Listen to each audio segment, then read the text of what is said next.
आज का जो दिवस है वह विशेष इसलिए भी है कि हिंदू नववर्ष का प्रारंभ है। जगत जननी माँ पार्वती की श्रद्धा के प्रारंभ का दिवस है, जो 9 दिवस तक के अटूट चलते रहता है। चैत्र शुक्ल प्रतिपदा की आप सभी को विशेष रूप से शुभकामनाएं देता हूं। ब्रह्म पुराण के अनुसार आज ही के दिन सृष्टि का उदय हुआ था और रावण का अंत और राज्याभिषेक हुआ था। विक्रमादित्य ने शकों को जब पराजित किया तो उस खुशी में, उसके अवसर में विक्रम संवत की जो स्थापना है आज ही के दिन से, आज ही की तिथि से प्रारंभ की। और सूर्य आज ही अपनी जो राशि होती है, जो चक्र घूमता है, उसके प्रथम राशि में प्रवेश करता है तिथियों के अनुसार। पुराणों के अनुसार आज ही के दिन जो अनेकानेक देवता होते हैं हमारे सनातन धर्म में, उनको कार्य विभाजन हुआ था कि कौन सा देवता कौन सा कार्य करेगा। और यह कार्य विभाजन आदि शक्ति से निर्देश प्राप्त करके हुआ था, इसलिए भी यह नवरात्रि मनाई जाती है।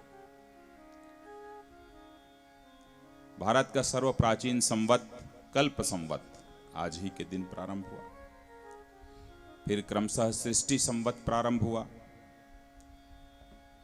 सतयुग में ब्रह्म संवत,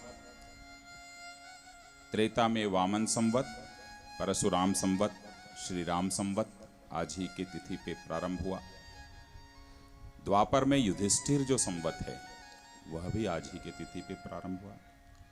और कलियुग में जो कली संवत है और विक्रम संवत जिसे हम मनाते हैं, वह आज ही की तिथि पे प्रारंभ हुआ। आप सभी को चैत्र शुक्ल प्रतिपदा की बहुत सारी शुभकामनाएं, अनन्य शुभकामनाएं। साथियों, संत समाज, अभिषेक तिवारी जी मेरे अनुज हैं, रुचि तिवारी हमारी बहू हैं। कुछ संबंध ऐसे होते हैं जो खून के संबंध से भी बड़े होते हैं, उनमें से यह एक संबंध है। और यह जो कथा मैं आज मूलतः वास्तविक कथा आज आप सबके सामने रखने की कोशिश करूंगा। अभिषेक बाबू से बिल्कुल अधिकार दे रहा हूं कि जब जहां जैसा वो कथा बुलाना चाहेंगे वो मुझे कथा में आमंत्रित कर सकते हैं और मैं हमेशा उनके लिए हाजिर हूं। संत समाज, मेरी कथाएं संस्कार में आती हैं। संस्कार चैनल में डॉक्टर अशोक हरिवंश जब आप देखेंगे तो संस्कार चैनल में मेरी कथाएं आपको सुनने को मिलेंगी। जगत गुरु रामानंदाचार्य जी, रामभद्राचार्य जी, जिन्हें मैं प्रेम से बाबूजी कहता हूं, उनकी विशेष कृपा है कि उस कृपा से ही यह कथा जो है प्रारंभ हुई। मेरे पिताजी का नाम हरिवंश चतुर्वेदी है। मेरे पिताजी का आदेश था कि तुम मेरे लिए कुछ कथाएं करो। उनकी उम्र 85 वर्ष है। तो जब उन्होंने आदेश दिया तो 80 के थे, 80-81 के थे। फिर मैंने अध्ययन प्रारंभ किया। 2001 से मैं छत्तीसगढ़ में पीसीएस ऑफिसर हूँ। 2011 तक के मैं वहाँ जो यहाँ पे टीडीओ बीडीओ होते हैं, वहाँ पर सीईओ जनपद पंचायत कहलाया जाता है। एक पोस्ट बीडीओ से वहाँ ऊपर होता है रैंक पे, वो मैं 2001 से 2011 तक था।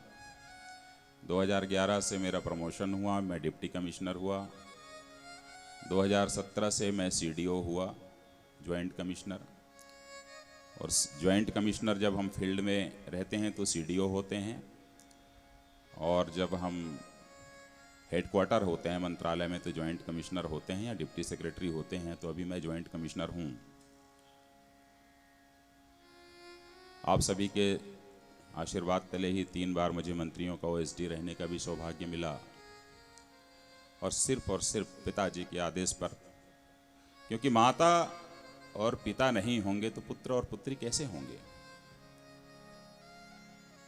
किसी संसाधन की कमी नहीं है मुझे ईश्वर की कृपा से, परंतु पिता का आदेश हुआ तो मैं 1 वर्ष की छुट्टी लिया, जो 31 मार्च को समाप्त हो रही है। और फिर मेरे पास अवकाश नहीं है, परंतु फिर मैं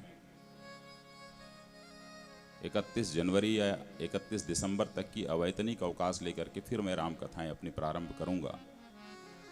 ऐसा पिताजी का आदेश है, गुरु जी का आदेश है।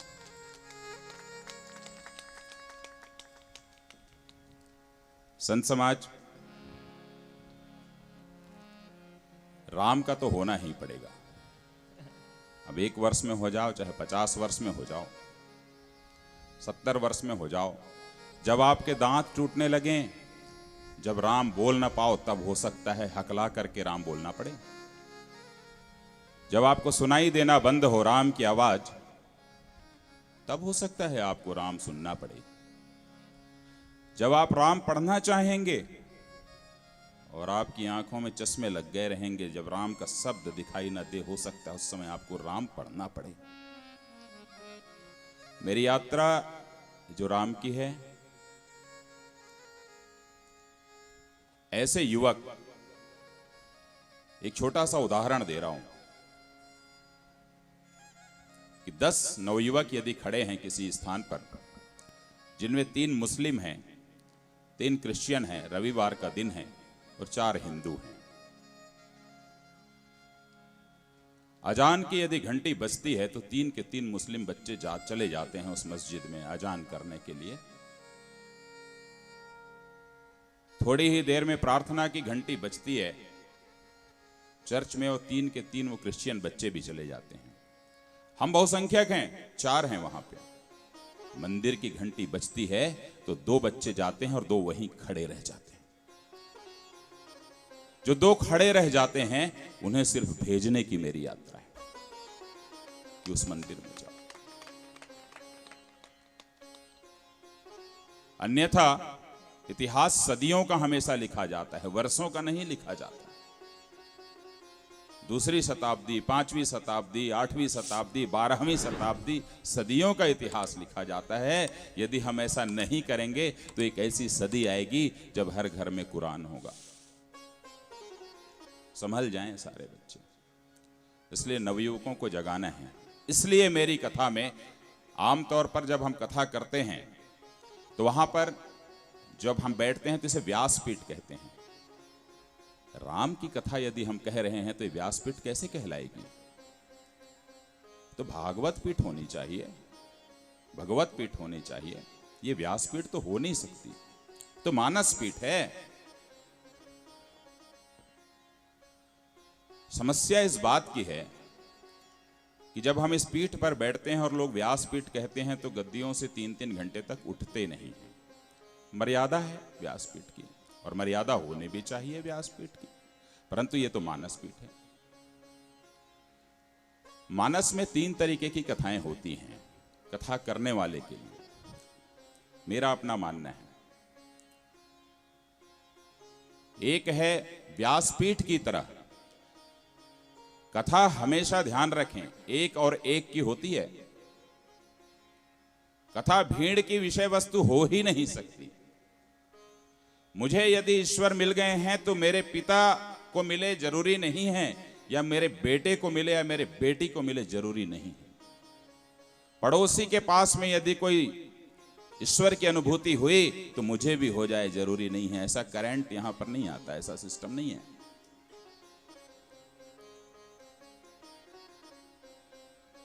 तो ऐसी स्थिति में 1 और 1 की आत्मा से जुड़ा प्रश्न है, प्रमाण क्या है?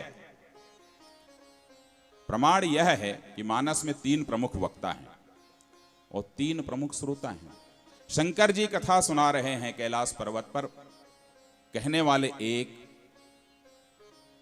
सुनने वाली पार्वती जी 1 और 1। और इसी प्रयागराज में, आपके प्रयागराज तट पे जब माघ का मेला समाप्त हुआ, जब सब अपने अपने घर चले गए, तब भारद्वाज जी याज्ञवल्क्य जी से प्रश्न किए हैं कि ये श्री राम हैं कौन? यदि भीड़ का औचित्य होता तो उस माघ मेले के दौरान ही राम की कथा सुनने का आग्रह करना था ताकि हजारों लोग सुनते, परंतु ऐसा क्यों नहीं हुआ? इसलिए कि कथा हर व्यक्ति की आत्मा से जुड़ी है, भीड़ से जुड़ी नहीं है। तो वहां कहने वाले याज्ञवल्क जी एक, सुनने वाले भारद्वाज जी एक। नीलांचल पर्वत चलिए, कहने वाले काकभुसुंडी एक, पूरी कथा को सुनने वाले गरुण जी एक। और इतना ही नहीं, द्वापर में आइए, श्रीमद् भागवत आप लोग करते ही कराते हैं। कहने वाले सुखदेव महाराज एक और सुनने वाले राजा परीक्षित एक। और इतना ही नहीं, फिर आइए कुरुक्षेत्र के मैदान में जहां करोड़ों सेनाएं लगी हुई थी और 5 पांडव लड़ रहे थे कौरवों से, पर गीता का ज्ञान युधिष्ठिर को नहीं मिला, नकुल को, सहदेव को, भीम को नहीं मिला। कहने वाले एक श्री कृष्ण और सुनने वाले एक श्री अर्जुन। कथा एक और एक की कहानी है। इसलिए मेरी कथा में मैं यही अपेक्षा करता हूं, एक भी व्यक्ति इस राम के नाम को यदि भज ले और आत्मचिंतन में और स्वाध्याय में उतार ले तो यही कथा की सार्थकता है। श्री सीतानाथ समारंभं श्री रामानंदार्य मध्यमाम् अस्मदाचार्य पर्यंतम वंदे श्री गुरु परंपरा। जगत में सब जानते हैं जन्मभूमि राम की, जगत में सब जानते हैं जन्मभूमि राम की, जगत में सब जानते हैं जन्मभूमि राम की, जगत में सब जानते हैं जन्मभूमि राम की। भारत का जन जन सब कहे ये भूमि राजा राम की, भारत का जन जन सब कहे यह भूमि राजा राम की। जी जगत में सब जानते हैं जन्मभूमि राम की, जगत में सब जानते हैं जन्मभूमि राम की।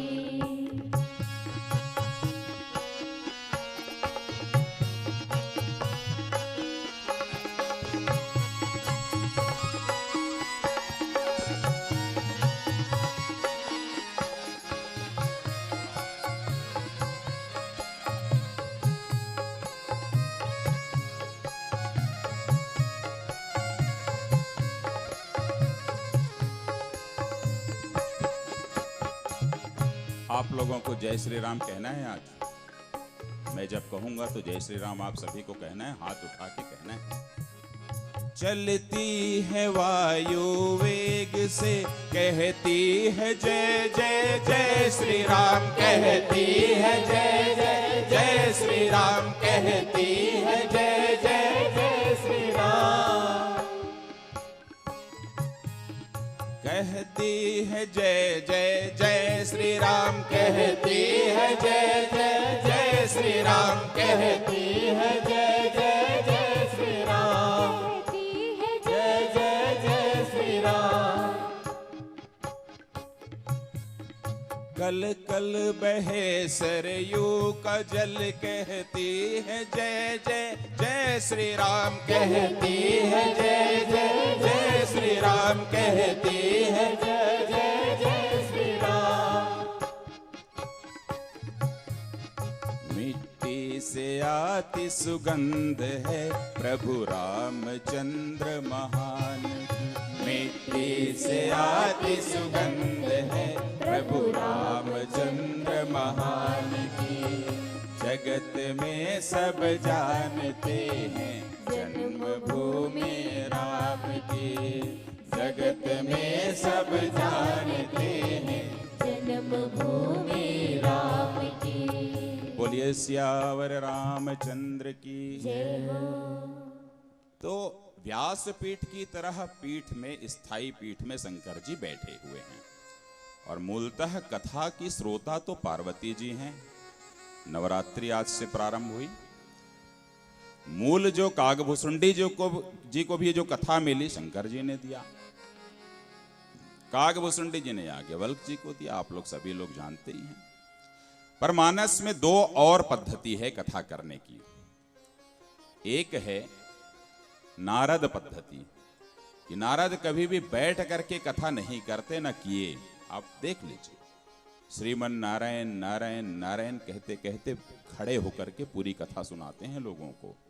और एक है हनुमत पद्धति, तीसरी पद्धति है हनुमत पद्धति, जो बैठ के भी करते हैं, खड़े होके भी कर लेते हैं, विभीषण के आंगन में जाके कर लेते हैं बिना बुलाए। सीता जी को भी जाके बता देते हैं राम की कथा। अशोक वाटिका में किष्किंधा में सीता जी की कथा बता देते हैं, सुग्रीव की कथा बता देते हैं, और सुग्रीव के पास राम जी को लाके राम की कथा बता देते हैं। यह हनुमत पद्धति। तो मैं हनुमत पद्धति का वाहक हूं। यह इसलिए बता रहा हूं कि मैं मंच से बाहर आकर के कथाएं करता हूं आप लोगों के बीच बैठ करके, और मैं आने वाला हूं, कुछ समय बाद आऊंगा। ये बताना इसलिए जरूरी है क्योंकि ये ज्ञानियों की पीठ है और ज्ञानियों की पद्धति, और ज्ञानी लोग प्रयागराज के तट पे रहते हैं। कल के दिन ये न कहें व्यासपीठ से आप उठे कैसे।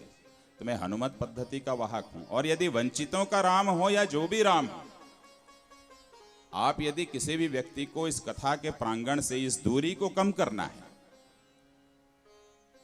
इस दूरी को कम करना है, ये बैरिकेड बिल्कुल पसंद नहीं, और जा करके वहां बैठ करके इन महिलाओं के बीच में कथा करूंगा तो कभी भी इस कथा को भूलने वाली नहीं है।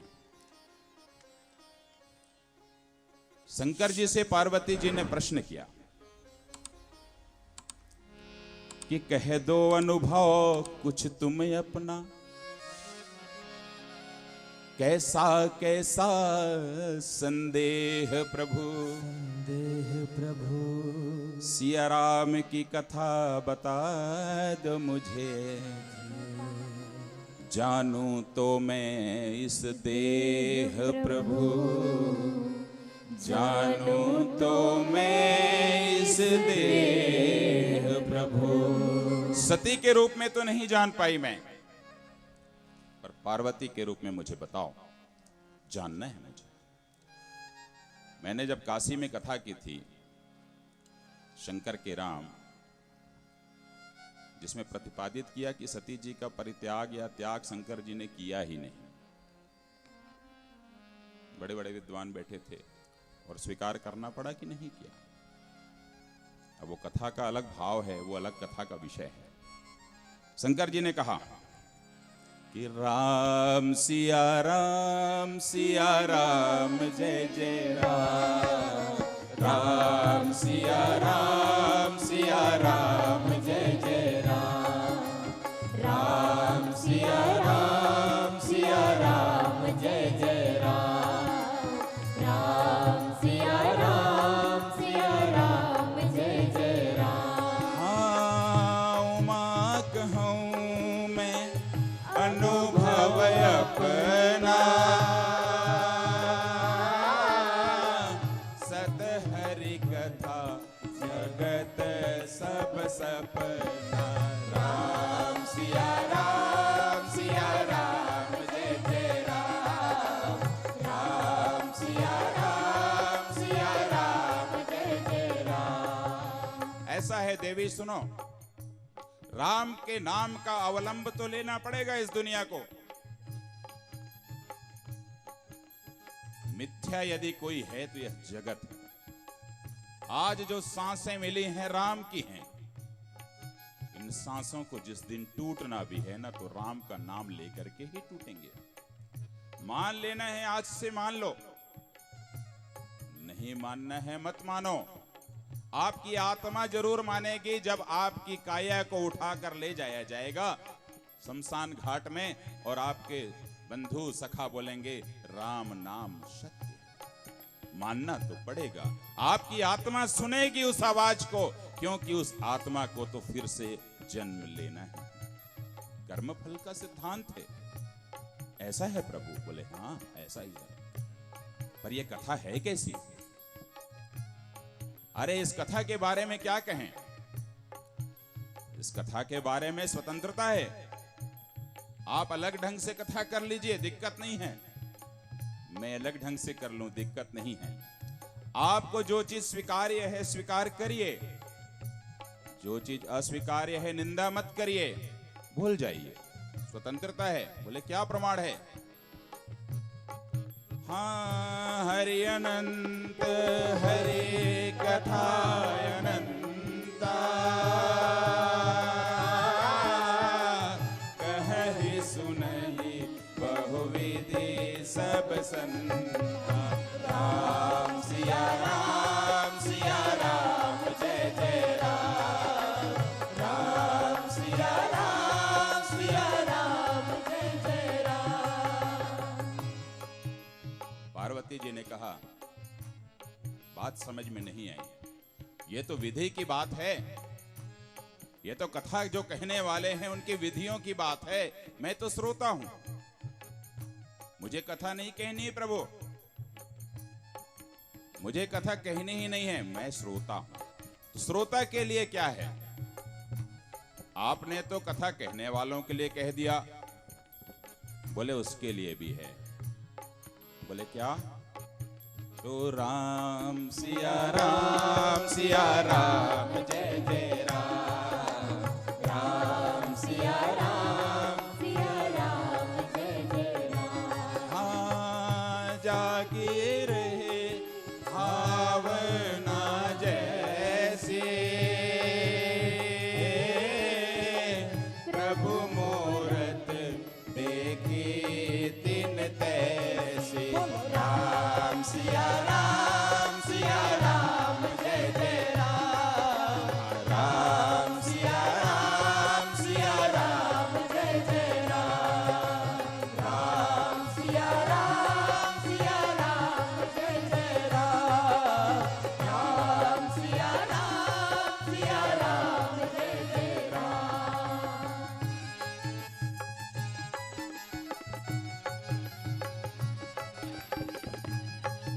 आज का दिन विशिष्ट इसलिए है, नवरात्रि है, उसमें भी डूबेंगे।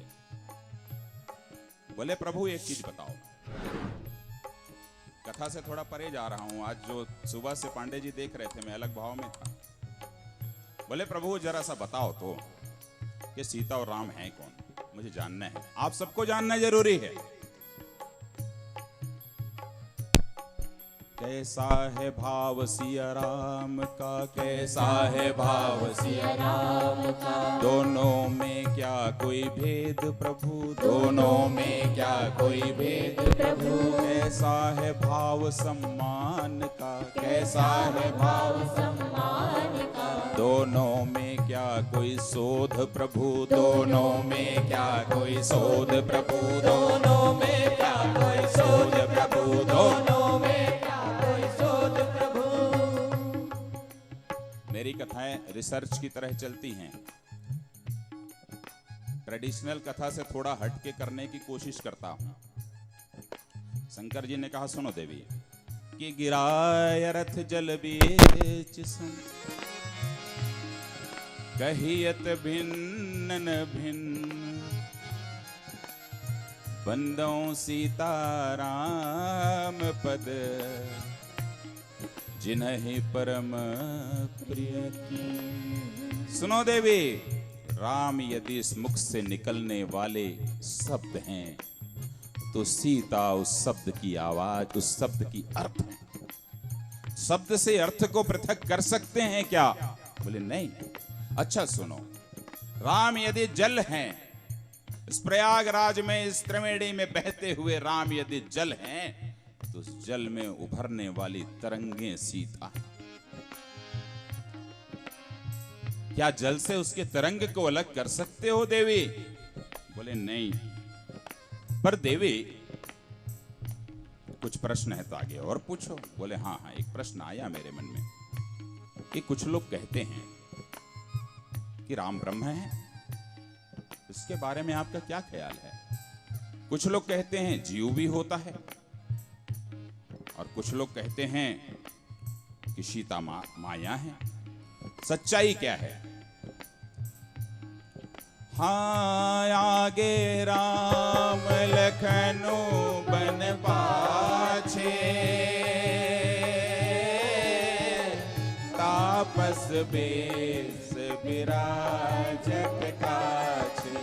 राम सिया राम जय जय राम। राम सिया राम जय जय राम। उभय बीच सिय सोहित कैसे, ब्रह्म जीव बिच माया जैसे। बोलो राम सिया राम जय जय राम। राम सिया राम जय जय राम। अच्छा प्रभु, परिभाषा नंबर 2 हो गई। आप सभी लोग समझ रहे हैं, हम हिंदू सनातन धर्म के लोग जो साकार और निराकार में बटे हुए हैं, वो निराकारवादी यदि कोई है तो उसे राम को ब्रह्म मानना है, और साकारवादी हैं तो राम भगवान है उनके लिए। ब्रह्म और भगवान में बस इतना ही फर्क है। राम ब्रह्म हैं, आगे चल रहे हैं, पीछे लक्ष्मण है जो जीव हैं, बीच में सीता चल रही है, वो माया है। बोले ऐसा है? बोले हाँ। ब्रह्म पूरे के पूरे मानस के अंदर एक बार चलने का क्रम तोड़ दिया था, जब जगत जननी सीता का अपहरण हुआ और पहुंचे हैं कहां? सबरी के आश्रम। तो कभी राम आगे हो जाते थे, कभी लक्ष्मण आगे हो जाते थे। वह सीता का प्रेम और सीता का वियोग था। और जब सबरी जी ने बताया तब उनका क्रम वहां जाके बदला था। आगे चले बहुरी रघुराया। मानस जितना आसान है, मानस उतना ही कठिन है। बोले प्रभु और क्या है? तो सानुज सीय समेत प्रभु पर्णकुटी में राहत पर्णकुटी, और भगति ज्ञान वैराग्य जनु सोहत धरे सरी। अब यहां परिभाषा फिर बदल गई। राम ज्ञान है, राम ज्ञान है। ज्ञान की कोई जाति नहीं होती है, ज्ञान का कोई वर्ण नहीं होता है, ज्ञान का कोई वर्ग नहीं होता है, ज्ञान की कोई धर्म नहीं होता है। यदि ज्ञान के रूप में राम को मानते हो तो आओ ना इस्लाम में जो शामिल हो, ज्ञान के रूप में राम को स्वीकार करो। क्रिश्चियन धर्मावलंबी, ज्ञान तो तुम्हें भी चाहिए, तो ज्ञान के रूप में आप राम को स्वीकार करिए, स्वतंत्रता है। और जगत जननी सीता भक्ति है, लक्ष्मण वैराग्य है। पर वैराग्य में भी 2 प्रकार होता है, जो मन में आएगा बोलता रहूंगा, आप लोग बढ़िया सुनिए। एक होता है प्रवृत्त वैरागी। आप याद करिए, लंका के प्रांगण में लक्ष्मण जी मूर्छित हैं, मेघनाथ उठाने को व्याकुल है, इसको ले चलता हूं, मेरे पापा जी को गिफ्ट करूंगा रावण को। हजारों उसके सैनिक उठाना चाहते हैं, उठा क्यों नहीं उठा पाए भाई? क्योंकि वह वैरागी है। और मेघनाथ काम का प्रतीक है, काम कभी भी वैराग्य को अपने हाथों में भुजाओं में उठा ही नहीं सकता, हैसियत नहीं है उठा ले, इसलिए नहीं उठा पाया, वरना वो भी इंद्रजीत था। पर उसी समय हनुमान जी आते हैं और टप से उठाते हैं और राम जी की गोद में ले जाके डाल देते हैं। बोले ऐसा क्यों? ऐसा क्यों? लक्ष्मण वैरागी हैं, प्रवृत्त वैरागी, गृहस्थ हैं, उनकी पत्नी है, उनकी भार्या है। हनुमान ब्रह्मचारी हैं, निवृत्त वैरागी। निवृत्त वैरागी होने के कारण वो उन्हें आसानी से उठा लेते हैं, फूल की तरह उठाते हैं, क्योंकि वैरागियों की 2 श्रेणी में निवृत्त वैरागी का कद जो है प्रवृत्त वैरागी से ऊपर होता है। और उठा के डालते हैं। वो वैराग्य के प्रतीक हैं लक्ष्मण। बोले बाबा, बोले हाँ। अच्छे सीता जी हैं कौन? वाम भाग शोभित अनुकूला, वाम भाग शोभित अनुकूला, आदि शक्ति छवि निधि जगमूला, आदि शक्ति छवि निधि जगमूला, जासुवंश उपजहि गुण खानी, जासुवंश उपजहि गुण खानी, अगणित उमा रमा ब्रह्मानी, अगणित उमा रमा ब्रह्मानी, त्रिकुटी विलास जासु जग होई, त्रिकुटी विलास जासु जग होई, राम बाम दिस सीता सोई, राम बाम दिसि सीता सोई, राम बाम दिस सीता सोई, राम बाम दिसि सीता सोई, शंभु विरंचि विष्णु भगवाना, शंभु विरंचि विष्णु भगवाना, उपजहि जासुवंश ते नाना, उपजहि जासुवंश ते नाना। पार्वती जी ने प्रश्न किया, अच्छा ये बताइए, ये सीता हैं कौन? ये सीता जी हैं कौन? ऐसा हुआ एक बार, नरकासुर का नाम आप लोगों ने सुना है।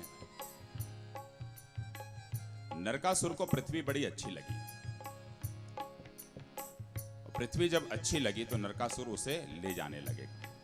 ये नरकासुर जो है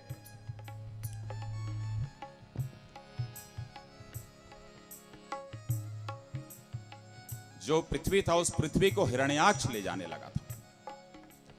और फिर जब देखे दूर से वराह, बोले ये कैसे हो गया? मुझे ध्यान आ रहा है, कुछ मिस हो रहा है। चलो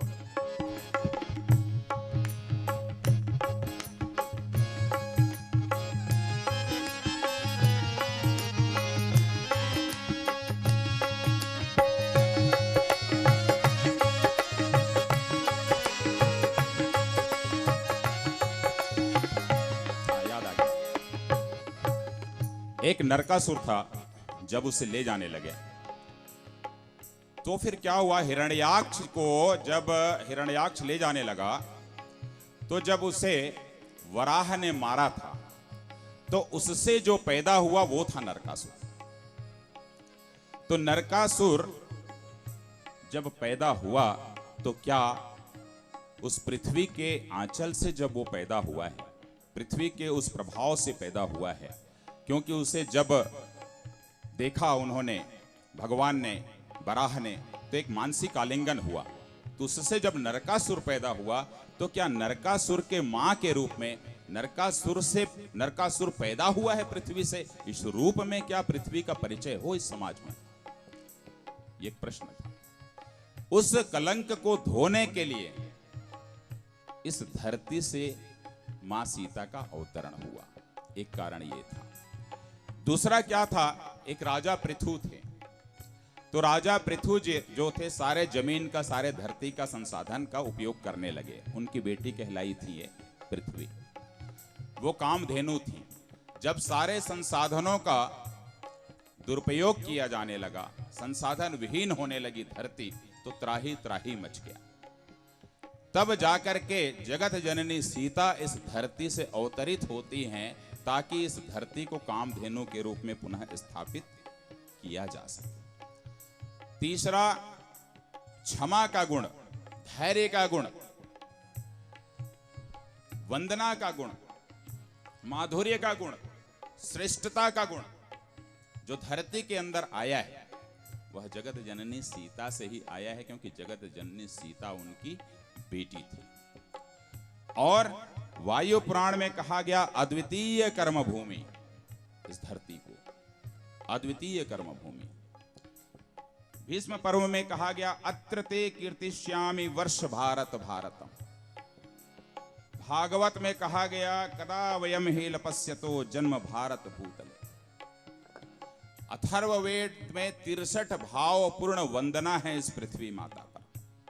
और तो और एक पंक्ति है जो हम लोग हमेशा याद करते हैं कि जननी जन्मभूमिश्च स्वर्गादपि गरीयसी, पर पहला पंक्ति हम कभी भी याद नहीं करते, भूलते हैं। श्री राम ने लक्ष्मण से कहा अपि स्वर्णमयी लंका नामे रोचते लक्ष्मण, जननी जन्मभूमिश्च स्वर्गादपि गरीयसी। ये सारे के सारे भाव इस धरती के प्रति यदि पैदा हुआ तो जगत जननी सीता के कारण पैदा हुआ। इसीलिए सीता जी को जगत जननी सीता कहा गया। इसीलिए सीता जी को उमा रमा सबका जन्म का पैदा करने का कारक माना गया, क्योंकि धरती ही सारी चीजों को पैदा करती है। धरती की इस प्रकृति की गोद में ही हम पैदा होते हैं। यही एक कारण है कि जगत जननी सीता को उद्धव स्थिति संहार कारिणीम इसीलिए कहा गया। और यही कारण से बाबा ने लिखा जासुवंश उपजहि गुण खानी, अगणित उमा रमा ब्रह्मानी।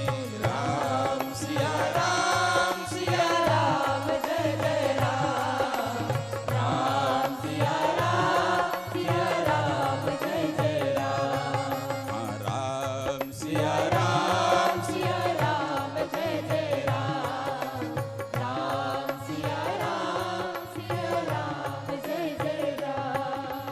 आदि शक्ति कितनी सुंदर हैं देवियों, कितनी सुंदर हैं, अच्छी लगती है ना। पर क्यों लगती हैं? उनके हाथ में तो रहता है बहुत कुछ अस्त्र शस्त्र, सुंदर नहीं लगनी चाहिए। सामने शेर भी रहता है, नहीं लगना चाहिए, नहीं। पर उसके आत्मिक भाव को समझना है, उसके आध्यात्मिक भाव को समझना है। कितनी सुंदर है देखिए। राम जी प्रमाणित कर रहे हैं कि आदि शक्ति से सुंदर कोई हो ही नहीं सकता। क्या प्रमाणित कर रहे हैं? सुंदरता कहूं सुंदर करई, छवि गृह दीप सिखा जन बरई। राम सिया राम सिया राम जय जय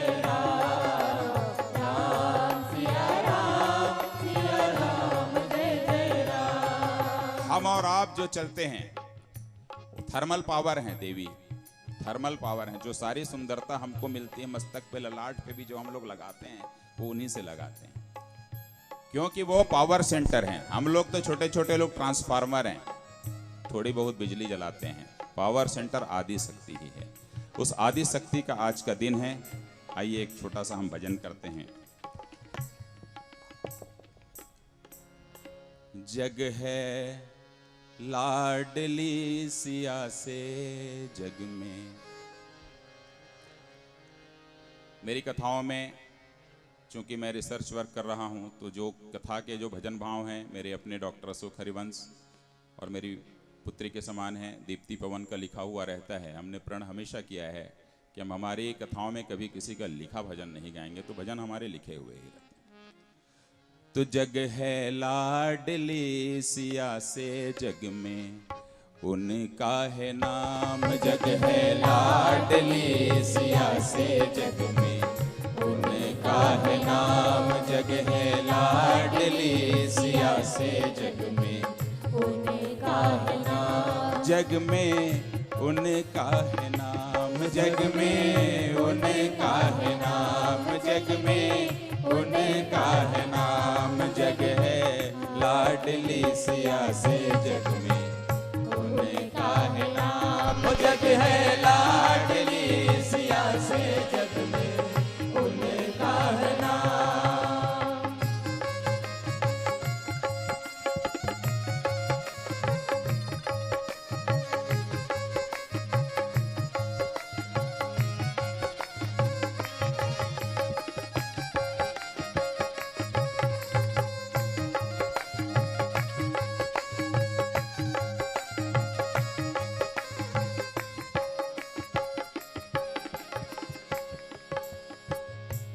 तुम बिन नहीं कोई भक्ति तुम बिन नहीं कोई भक्ति तुम बिन नहीं कोई भक्ति तुम बिन नहीं कोई भक्ति तू ही सबकी है शक्ति तू ही सबकी है शक्ति तू ही सबकी है शक्ति तू ही सबकी है शक्ति राम कहाए तुम संग प्यारे सिया के है राम राम कहाए तुम संग प्यारे सिया के है राम जग है लाडली सिया से जग में उनका है नाम जग है लाडली सिया से जग में उनका है नाम।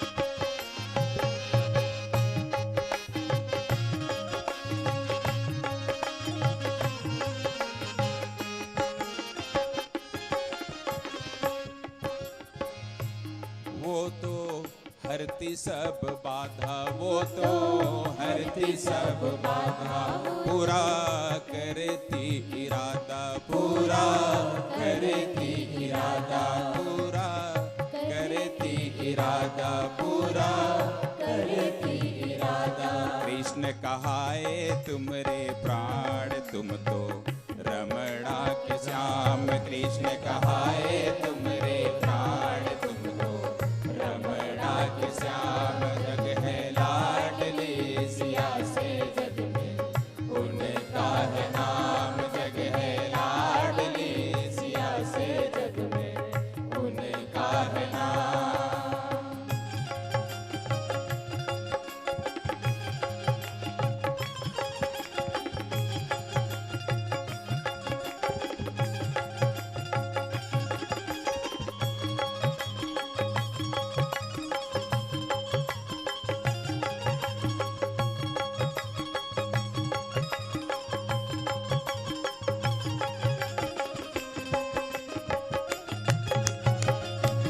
सियावर रामचंद्र की जय हो।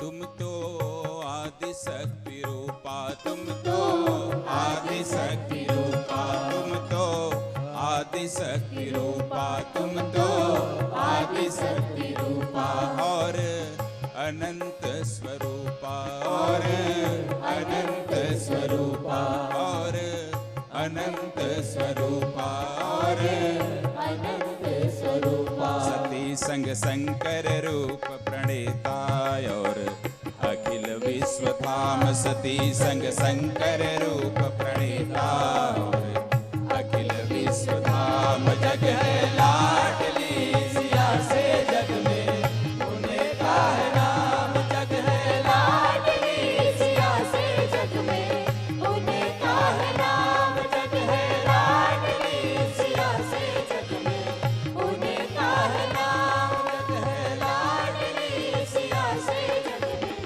उनका है नाम। बोलिए जगत जननी माँ सीता की, जगत जननी माँ पार्वती की। वस्तुतः हर व्यक्ति की एक जीवन यात्रा होती है। किसी व्यक्ति की जीवन यात्रा ऐसी हो सकती है कि 1 वर्ष से 10 वर्ष बड़ी अच्छी हो, 1 वर्ष से 20 वर्ष अच्छी हो। किसी की हो सकती है 1 से 20 वर्ष बड़े अभाव में गुजरी हो, 20 से 40 अच्छी हो। ये भी हो सकती है कि 40 वर्ष में कोई व्यक्ति बड़ा करोड़पति हो और भूकंप आ गया और खाकपति बन जाए। 40 से 60 पता चला खाकपति हो गया। तुर्की में भूकंप आया, बड़ा बड़ा जो करोड़पति थे ना, वो भीख मांगते हुए रोटी के लिए बिल्कुल मोहताज हो गए। अभी बहुत सारे फोटोग्राफ्स आए थे, आपने देखे होंगे व्हाट्सएप में। तो हर व्यक्ति की जीवन यात्रा होती है। भगवान राम इस बात को प्रतिपादित करते हैं कि सुनो, जैसे मेरी जीवन यात्रा है वैसे आपकी भी जीवन यात्रा है। अब आप देखिए कि उस जीवन में, उस यात्रा में आप कैसे आगे बढ़ते हैं। तो श्री राम के उस जीवन यात्रा को हम कितने भाग में बांट सकते हैं, एक कल्पना करें। श्री राम का अवतरण हुआ, पहली यात्रा उनकी प्रारंभ होती है अयोध्या से सिद्ध आश्रम। कौन आया लेने? विश्वामित्र जी। विश्वामित्र जी के नाम में विश्वामित्र क्यों है? क्योंकि जो वो यज्ञ करते और कराते थे वह निष्काम यज्ञ होता था। उन्हें उसमें उनका कोई स्वार्थ नहीं होता था। वह पूरे विश्व के वातावरण को बेहतर करने के लिए यज्ञ कराते थे, इसलिए उनका नाम विश्वामित्र था। और भगवान राम को बोले कि देखो, समुद्र मंथन सतयुग में हुआ था और त्रेता में क्या होगा? आत्म मंथन। प्रत्येक व्यक्ति के जीवन में आत्म मंथन होता ही रहता है। यही आत्म मंथन जो है समुद्र मंथन है। तो राम जी और लक्ष्मण जी को लेने गए तो पहली यात्रा जो प्रारंभ किए विश्वामित्र की, वो श्री राम को विश्व का मित्र बनाने की प्रारंभिक यात्रा थी। ठीक है, वहां उन्होंने ताड़का जी का समाप्त किया, सुबाहु जी को मारा और मारीच को नहीं मारा। मारीच को अधमरा किया और बिना फर्क के बाण से मारा और जाकर के गिरा कहां? मारीसस में। एक देश बन गया मारीसस। मारीच के नाम से देश बन गया मारीसस। वो जहां गिरा था आज भी वहां गड्ढा है। और राम पर सबसे ज्यादा रिसर्च कहीं होता है तो मारीसस में होता है। श्री राम का शोध केंद्र बना हुआ है अनेक अनेक। दूसरी यात्रा प्रारंभ हुई सिद्ध आश्रम से जनकपुर की, जहां अहिल्या जी का एक प्रसंग आता है बीच में। जनकपुर में पुष्प वाटिका प्रसंग होता है, धनुष यज्ञ होता है, श्री राम जी ब्याही जाती हैं और तीसरी यात्रा प्रारंभ होती है अयोध्या के लिए जनकपुर से। परंतु क्या उस यात्रा के बाद ही श्री राम राज सिंहासन पर बैठने के काबिल हो गए थे? मानस के अंदर अयोध्या को बुद्धि की भूमि कहा गया है। बुद्धि, बुद्धि क्यों? क्योंकि 10 रथ को चलाने वाला व्यक्ति बुद्धिमान ही होगा। 10 रथ एक साथ 10 रथों को यदि हाँक रहा है, 10 घोड़े यदि जुते हुए हैं, 10 रथ चल रहा है, उसे यदि कोई चला रहा है तो वो कौन होगा? बुद्धिमान होगा। तो बुद्धि का शहर था। परंतु वो दूसरी यात्रा में जब जनकपुर पहुंचते हैं तो वह है ज्ञान का शहर। जनक जी ज्ञान के प्रतीक माने गए। तो क्या बुद्धिमान हो जाने के बाद और ज्ञानवान हो जाने के बाद कोई व्यक्ति राजा बन सकता है? यह एक प्रश्न है। राम हर जगह हमें मार्गदर्शक के रूप में सहारा देते हैं, प्रेरणा देते हैं। क्या संभव है कि मैं ज्ञानी हो जाऊं तो अच्छा राजा हो जाऊं, मैं बुद्धिमान हो जाऊं तो अच्छा राजा हो जाऊं? संभव नहीं है। बोले क्यों? बिल्कुल संभव नहीं है जी। उसके लिए क्या करना पड़ेगा? उसके लिए हम जो बैठे हुए हैं सबके चित्त को, सबके हृदय का अध्ययन करना पड़ेगा। यह राम को पता था। मंथरा आई कहानी में, राज सिंहासन राम जी को होने वाला था। कैकेयी जी ने वर मांगा। कौन सा वर पहले मांगा? कौन सा वर पहले मांगा? मैं जहां कथाएं करता हूं तो आधे से ज्यादा हाथ उठवाता हूं, बोलो कौन सा वर? तो सभी लोग अधिकांश यही कहते हैं कि राम को वनवास, परंतु ऐसा तो है नहीं। सुनहो प्राण प्रिय भावत जी का, देहु एक बर भरत ही टीका। पहला वर भरत को टीका, और मांगो दूसर बर कर जोरी, पुरवहु नाथ मनोरथ मोरी।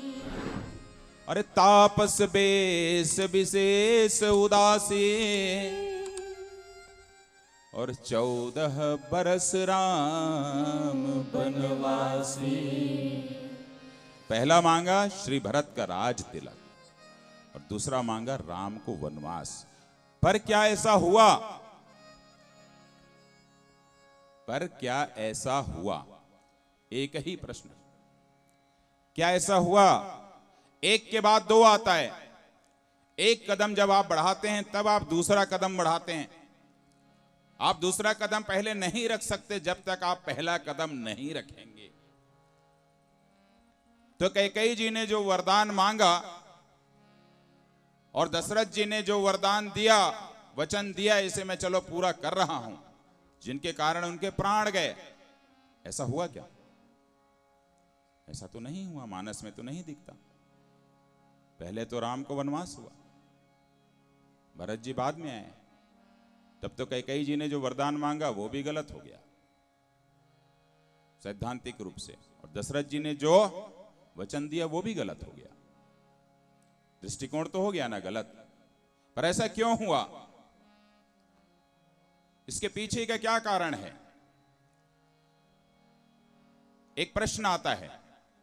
पहला वरदान पूरा होना चाहिए था, फिर राम जाते वनवास, ठीक है। श्री भरत आते, श्री भरत जब आते तो उनका राज तिलक होता, राजा बनते। तो भरत राजा बनते कि नहीं बनते? भरत राजा बनते कि नहीं बनते? बताइए। भरत जब आते, पहला वर तो था भरत का राज तिलक, पहले भरत आते, और भरत जब आते तो पहले उन्हें राज तिलक होता, तब राम वनवास जानते। तो भरत जी राजा बनते कि नहीं बनते? आप लोग कुछ बताइए। अजयवनिया मेरा गांव है, मेरे छोटे भाई हैं कि अभिषेक, नहीं बनते ना? मैं कहता हूं बनते, मैं कहता हूं कि बनते, 100% बनते। आप कहते हैं नहीं बनते। मानस इसी की स्वतंत्रता आपको भी देती है और मुझे भी देती है, और वही पंक्ति है, राम सिया राम जय जय राम, राम सिया राम जय जय राम। हाँ जाके रहे भावना जैसे, प्रभु मूरत देखे दिन तैसे। राम सिया राम जय जय राम, राम सिया राम जय जय राम। तो मैंने कहा बैठते, आप लोगों ने कहा नहीं बैठते। यही स्वतंत्रता है मानस में। तो क्यों बैठते? एक भाव बता रहा हूं। भरत जी आते, और भरत जी आते और आकर के सबसे पहले वो राजगद्दी में बैठते। श्री राम को मालूम था, भरत का एक एक रोम रोम जानते थे, भरत के बुद्धि को जानते थे, भरत के ज्ञान को जानते थे, भरत की हर सोच को समझते थे। राम लक्ष्मण को जितना नहीं जानते थे उससे ज्यादा भरत को जानते थे, क्योंकि राम तो भरत का नाम लेते थे। भरत का नाम जो आदमी जप रहा हो वो भरत को नहीं जानेगा। राम को पता था भरत आया और गद्दी में बैठा, और बैठते ही पहला राजपत्र प्रकाशित करेगा कि आज दिनांक सो एंड सो तिथि को एतद् द्वारा पूर्व राजा दशरथ के द्वारा दिए गए 100 एंड 100 आदेश को तत्काल प्रभाव से निरस्त किया जाता है और इस अयोध्या के राजा आज से ही श्री राम होंगे।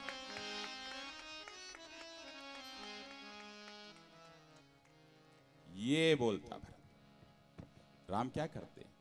तो मर्यादा राम, मर्यादित राम क्या करते? बैठना पड़ जाता।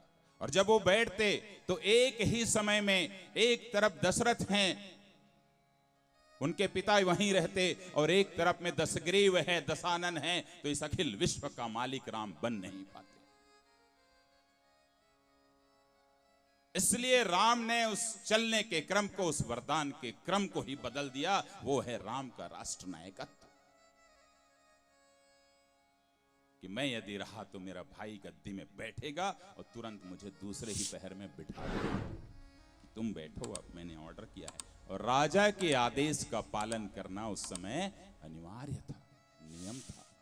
यदि आदेश का पालन नहीं करते तो सजा हो जाती। राम को पता था, इसलिए राम ने इस पूरे के पूरे चलने के क्रम को ही बदल दिया। कुबुद्धि वो चीज होती है जो गलती करती ही है। मंथरा की कुबुद्धि ने, कई में जो कुबुद्धि आ गई थी, वो वर मांगने में गलती कर दी थी। पहले उसे राम को मांगना था वनवास, भरत को राजगद्दी। यह है कुबुद्धि का प्रमाण कि वह गलती करती ही है, कुविद्या गलती करती ही है, यह प्रमाण है। दशरथ और दशग्रीव एक समय में नहीं हो सकते।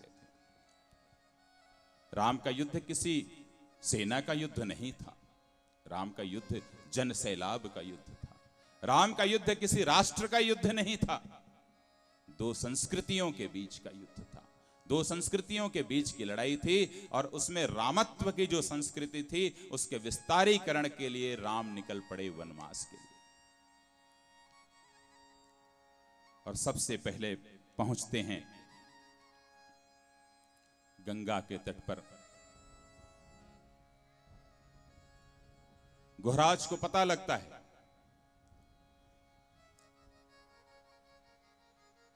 कि राम आ गए हैं, दशरथ के पुत्र, और मिलने के लिए पहुंच जाते हैं व्याकुल भाव से। केवट प्रसंग में घुसने से पहले गुहराज की कहानी को कुछ 4-6 पंक्तियों में मैं सुना रहा हूं, ध्यान से सुनिए। कि राघव पहुंचे पुर श्रृंगवेर, पहुंचे गुह और उनकी जनता, फल फूल समर्पित किए वहां, दुख पीड़ा देखते ना बनता। पृथ्वी का पलंग बनाए वे, बिस्तर पत्तों का पाया फिर, कोई दुख पीड़ा ना विषाद, आनंद से नींद भी आया फिर, आनंद से नींद भी आया फिर। जो अखिल विश्व का नायक है, वह सोता उसके बिस्तर पर, जो धरती सुता जानकी है, वह धूल धूसरित प्रस्तर पर, वह धूल धूसरित प्रस्तर पर। एक ही वक्त जिसके चरणों को छूने के लिए हजारों दासियां तड़पते रहती थी, जिसके निकलने पर गुलाब के फूल के कालीन बिछा दिए जाते थे, जिस राम को देखने के लिए हजारों लोग व्याकुल होते थे, दूसरे ही पल में ऐसा सृजन हो जाना, यही तो भाग्य और दुर्भाग्य की कहानी है। कि संग लखन गुहा भी रहे वहां, लिए अस्त्र शस्त्र और रक्षा में, फिर ज्ञान बढ़ाने गुहराज जगे, भाई लखन लाल की कक्षा में, भाई लखन लाल की कक्षा में। वहां ज्ञान की बातें बताया है उन्होंने। संसार समर हर पल ही यहाँ लेती है समय परीक्षा भी। जीवन पथ और जीवन यात्रा कर्म संग प्रभु इच्छा भी। कर्म संग प्रभु इच्छा भी। प्रारब्ध कर्म और संचित कर्म हमेशा कैरी फॉरवर्ड होते हैं। गीता जी भी यही कहती हैं। सिर्फ कर्म नहीं, ईश्वर की कृपा का होना भी बहुत आवश्यक है। तो जिस चरण को पाने देव मुनि व्याकुल रहते अनंत भेष।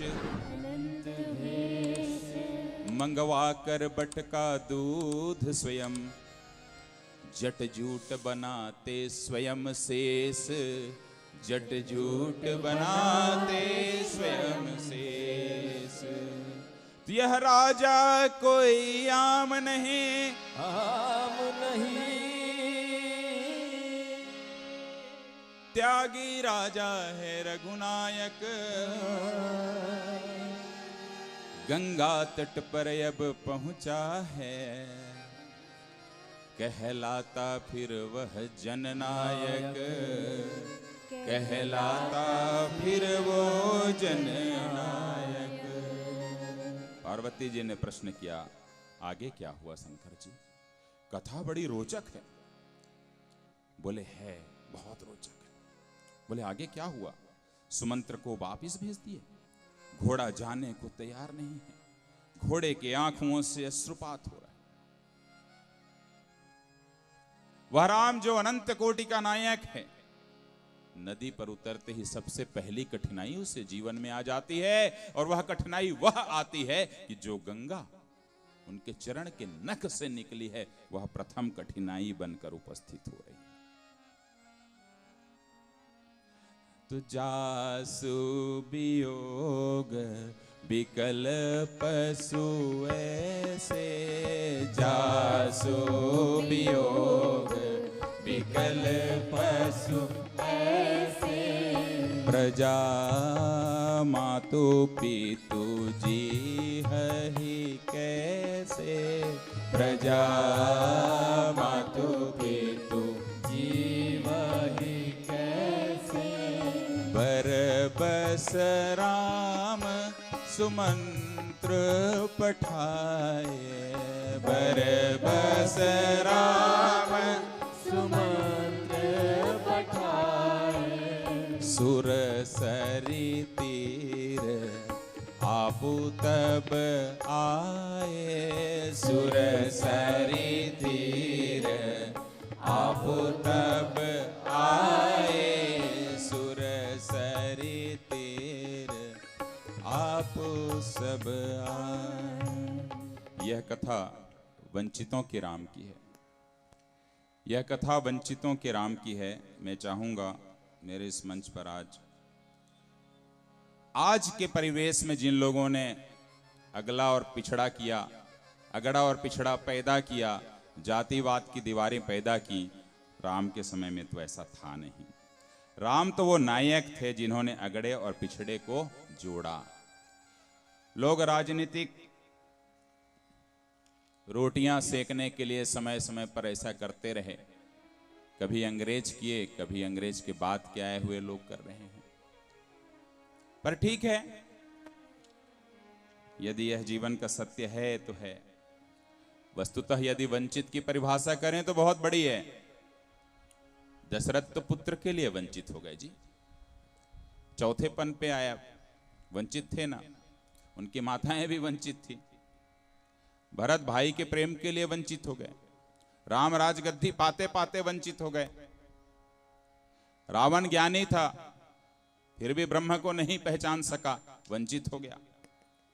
हजारों राजा धनुष तोड़ने गए, धनुष नहीं तोड़ पाए, वंचित हो गए। अहिल्या खोया सम्मान पाने के लिए व्यग्र थी, वो भी वंचित थी। विश्वामित्र यज्ञ ही नहीं करा पा रहे थे, वो भी वंचित थे। केवट अलग वंचित हैं, सबरी अलग वंचित हैं। तो यदि केवट और सबरी की जब हम कथा करते हैं तो वर्तमान समय के वंचितों के दृष्टिकोण से ही करते हैं। वस्तुतः ऐसा है नहीं। केवट और सबरी का प्रसंग जितना अद्वितीय है उतना कोई भी प्रसंग मानस के अंदर नहीं है। यह आंख खोलने वाला प्रसंग है उन लोगों के लिए जो अगड़ा और पिछड़ा बनाते हैं और बना रहे हैं और बनाए थे।